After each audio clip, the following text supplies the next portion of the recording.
अस्सलाम वालेकुम students. Topic में आज डिस्कस करेंगे amplification of energy losses in practical devices. Practical devices में लॉस होने वाली एनर्जी किन पैरामीटर पर डिपेंड करती है, प्रैक्टिकल डिवाइसेस की एफिशिएंसी कैसे कैलकुलेट की जा सकती है, प्रैक्टिकल डिवाइसेस में एनर्जी लॉस के अंदर जो पैरामीटर्स हैं वो कौन कौन से हैं। तो सबसे पहले स्टूडेंट्स, प्रैक्टिकल डिवाइसेस कौन कौन से हैं और उनकी एफिशिएंसी कितनी है, इसका एक टेबल देखिएगा स्टूडेंट्स। टेबल आपने याद भी करना है और देखिएगा। सबसे पहले पेट्रोल हीट इंजन है जिसकी एफिशिएंसी 25 से 30% है। डीजल इंजन है जिसकी एफिशिएंसी 34 से 40% है। तो ये एक सीरीज़ में प्रैक्टिकल डिवाइसेस गिवन है और इनकी करस्पॉन्डिंग में एफिशिएंसी भी गिवन है। ये टेबल आपने इसकी रीड करना है, इसको अच्छी तरह से इसको देखना है, याद करने की कोशिश करनी है। तो स्टूडेंट्स, जो प्रैक्टिकल डिवाइसेस हैं उनकी एफिशिएंसी कैसे कैलकुलेट की जाती है, कौन सा फार्मूला अप्लाई किया जाता है, तो गौर करें स्टूडेंट्स। किसी भी मशीन की जो मैकेनिकल एफिशिएंसी है उसका फार्मूला होता है परसेंटेज में output over input multiply by 100%। So efficiency calculate करने का formula output over input, work done या पावर, दोनों की हम बात कर सकते हैं। आइडियल केस में इनपुट जो वर्क डन है वो आउटपुट के बराबर होता है। आइडियल केस में प्रैक्टिकल डिवाइसेस की जो एफिशिएंसी है वो 100% मानी जाती है और इन टर्म ऑफ वर्क डन या इन टर्म ऑफ पावर दोनों को हम राइट कर सकते हैं। तो power output is equal to power input.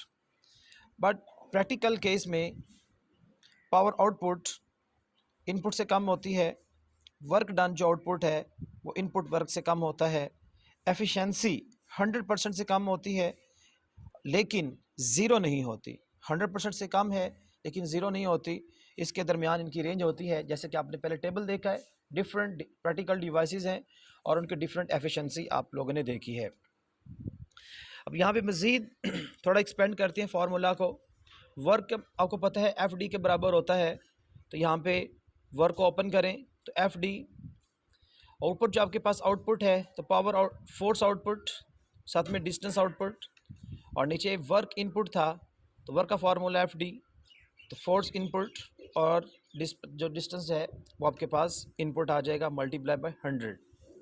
इसी तरह बच्चों इन टर्म ऑफ पावर, क्योंकि एज यू नो पावर जो होती है उसमें आप लोगों को पता है कि एफ और वी का प्रोडक्ट होती है। तो यहाँ पर हम एफिशिएंसी का फार्मूला चेंज करते हैं in term of power F V, तो ऊपर आपके पास एफ आउटपुट वी आउटपुट और नीचे फोर्स इनपुट और वी इनपुट, क्योंकि पावर का जो फार्मूला है वो एफ वी होता है। तो ऊपर आउटपुट वाली टर्म्स आ जाएंगी, नीचे इनपुट वाली टर्म्स आ जाएगी मल्टीप्लाई बाय 100।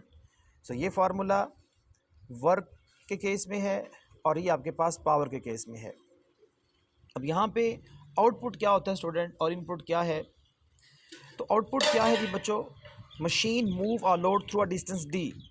जब एक मशीन किसी लोड को मूव करवाती है सम डिस्टेंस डी पर, तो ये जो वर्क डन होता है, यूज़फुल वर्क डन जो होता है, जो मशीन कर रही होती है, बॉडी को डिस्प्लेस कर रही होती है, बॉडी को मूव करवा रही होती है, उसको हम आउटपुट कहते हैं। तो आउटपुट में हम यूज़फुल वर्क आउटपुट लिखेंगे load force multiply by load distance. तो लोड फोर्स को हम एफ आउट आउटपुट फोर्स और लोड डिस्टेंस आउटपुट आपके पास आ जाएगा। इसी तरह बच्चों इनपुट की एक टर्म इस्तेमाल की जाती है। तो इनपुट में if an effort act through a distance D input, जब हम कोई फोर्स लगाते हैं मशीन पर then work done on the machine, इसे हम इनपुट का नाम देते हैं। जो मशीन काम करती है आउटपुट में है, जो मशीन पर काम किया जाता है उसको हम इनपुट का नाम देते हैं। तो यहाँ पर जो एफर्ट की जाएगी effort force multiply effort distance, और इसका फार्मूला यहाँ पर आ जाएगा स्टूडेंट्स।